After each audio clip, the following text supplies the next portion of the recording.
Hello guys, welcome to my third day of my 30 days challenge.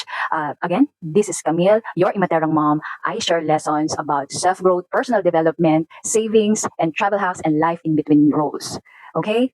Can I be honest with you guys? Just a minute ago bayo kaya pugawan ining kakatamong video ngayon ni feel ko na ipush kaya pa ba niya? Kasi malamang pagal ko, ngayon pati nga po ngayon ni malaming energy ko mababa. But then again, I go back to my gratitude notebook. At the same time, sinulat ko po kung nano ring dapat kong ipasalamat for today. Kang medyo low yung kanakong mood and feelings. Meron po ring pasalamatan ko, sinare ng Facebook ka na ako ngayon is itong first video ko kitang 30 days challenge ko got 1,000 views on my Imoterang mom great finds page. Meaning, kailangan ka rin kaluguran mo kasi kung hindi naman yung mag-admit mo and invite mo and then in-admit na ka, so ila mo yung makapanalbe. Most of the people there, you don't know.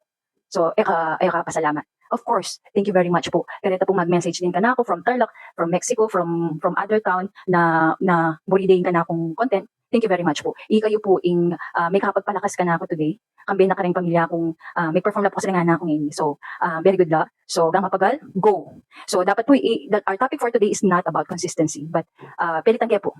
So, it's about consistency. Kasakit po pala niya. Kasakit po pala mag-commit. Lalo na ating accountability partner, and darakal lang. And dakal na po. Thank you, Lord. So, ituloy tayo mo po. Basta, atsuya king masanti, bakit ali, agyo mo naman, basta panigiwan me. Kaya tayo po ni. Continue tayo po ni. Okay? Pansin niyo po, medyo malachi, Imaterang mom. Kasi po, kakatamong role for today is stage mom and cheerleader. At lula po rin cheer ko. Okay?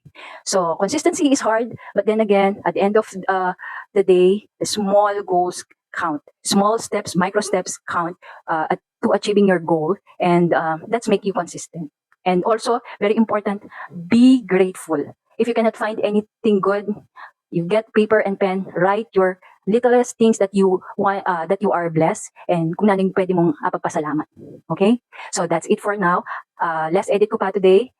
See you tomorrow on my 4th day of challenge. This is very raw, very me. Okay? So, dakalas salamat. Again, this is your Imaterang mom. Be my accountability partner.